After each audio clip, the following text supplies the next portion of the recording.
Neste vídeo nós vamos tratar, será que existe perigo na oração? Para alguns esse título pode ser uma pergunta estranha, talvez até absurda. A oração pelo crente geralmente é nossa fonte de conforto quando comungamos com o nosso Deus e colocamos os fardos da vida sobre o Senhor. Normalmente consideramos que a oração é parte integrante de nossa comunhão cristã. Então, como a oração pode ser perigosa? Quantos de nós fomos advertidos no passado por crentes experientes? Tenha cuidado com o que você ora, porque Deus pode responder. Isso tem confundido muitos jovens crentes e talvez muitos irmãos de toda a idade, quando ouvem esta frase. Deve ter medo de pedir a Deus. Será que eu devo ter medo de pedir a Deus para me ajudar a aprender a humildade? Se estou lutando com orgulho e egocentrismo por causa dos meios pelos quais Deus pode me ensinar? Será que é isto? Talvez alguma ajuda pode ser obtida do próprio Senhor Jesus, que nos ensinou a orar, lendo Lucas capítulo 11, versículo 1. Em Mateus capítulo 7, do versículo 9 a 10, a pergunta é feita. Qual de vós é o homem que, se seu filho pedir pão, lhe dará uma pedra? Ou se pedir um peixe, lhe dará uma serpente? O perigo na oração não é porque Deus é indiscriminado em seus tratos ou propõe sofrimento desnecessário aos seus filhos. O perigo é apenas o que nós, em nossa fragilidade humana, percebemos quando vemos Deus trabalhar em sua própria maneira perfeita. Às vezes, as respostas às nossas orações são confortáveis e não o que esperamos. Melhor dizendo, são desconfortáveis e não a que esperamos, a resposta de uma maneira confortável. Mas essas respostas nunca devem nos levar a questionar o amor e a fidelidade de Deus por nós, o seu povo. A singularidade na contribuição de Abacuque para o cânon das Escrituras não é tanto a mensagem que ele entregou ao povo de Judá, mas as relações que ele teve com Deus e o que aprendeu sobre a soberania e os caminhos de Deus. Em Abacuque capítulo 1, aconselho que você leia todo este livro, se ainda não leu, ou se pelo menos não tem lido ultimamente. Em Abacuque capítulo 1, o profeta fica horrorizado com o mal que marcou Judá.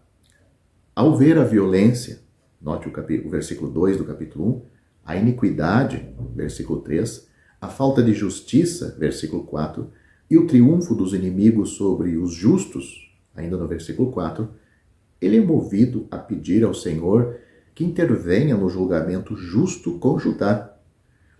Ele vê a decadência moral e espiritual em Judá como uma situação desesperadora que somente Deus pode corrigir.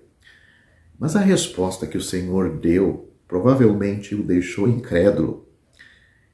No capítulo 1 ainda, de Abacuque, do versículo 5 ao 11, a resposta de Deus foi que os ferozes caldeus da Babilônia viriam e levariam Judá cativo.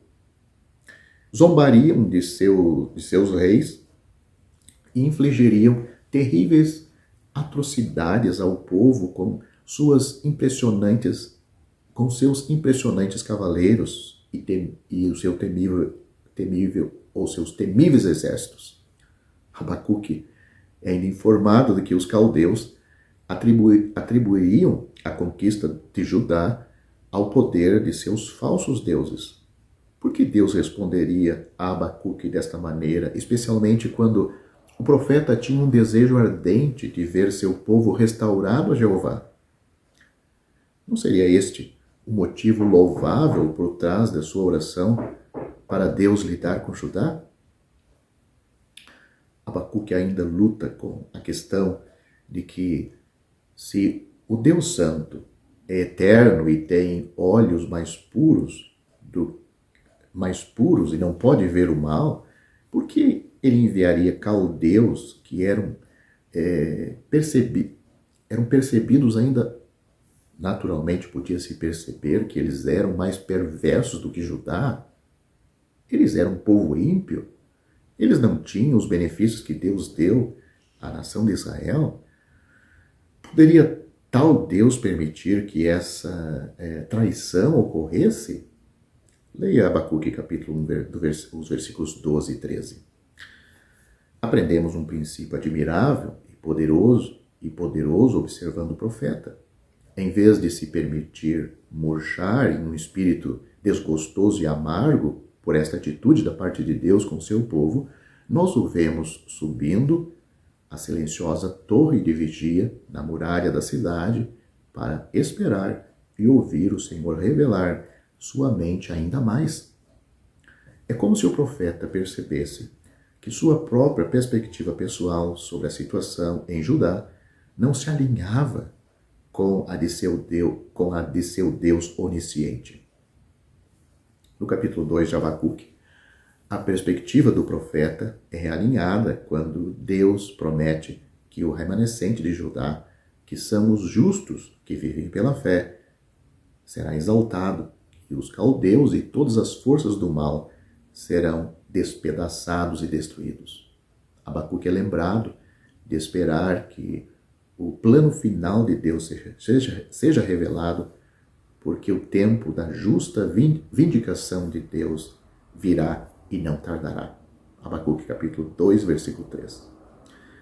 Não é de admirar que no terceiro capítulo de Abacuque um cântico de confiança e até de adoração emana do profeta. Com essa perspectiva recém-realinhada sobre a perfeição do tempo de Deus, Abacuque é capaz de olhar para trás em todos os livramentos de seu povo, que seu povo experimentou quando ele os redimiu da crueldade do Egito, guiando-os pacientemente em suas andanças pelo deserto, esmagando os habitantes de Canaã e, finalmente, chegando a realizar a entrada na terra prometida que manava leite e mel. Levítico capítulo 20, versículo 24. Abacuque resolve regozijar-se no Senhor e é capaz de reconhecer Deus como Deus de sua salvação, embora houvesse uma óbvia seca espiritual em Judá. Leia capítulo 3, versículos 17 e 19. Nossa perspectiva de Deus é muitas vezes de curto alcance ou de curto prazo. Esquecemos que Ele nos conhece melhor do que nós mesmos. Afinal, Ele é nosso Criador. Deus em Cristo é nosso Salvador e Ele conhece nossa estrutura. Salmo, capítulo 103, versículo 14. O perigo percebido na oração provavelmente está mais relacionado à nossa incapacidade de entender os caminhos de Deus, nossa incapacidade para ver a resposta exata sendo realizada de acordo com nossa expectativa e uma incapacidade de ver a imagem maior do todo, que só Deus vê. Podemos achar as respostas às nossas orações perigosas, podemos achar as respostas às nossas orações perigosas porque são desconfortáveis. Mas esses ingredientes necessários produzem mais de Cristo em nós. Lembremos-nos sempre de que o Salvador ensinou que Ele não nos dará uma pedra se lhe pedirmos pão. Em outras palavras, devemos confiar que Ele conhece nossas necessidades melhor do que nós.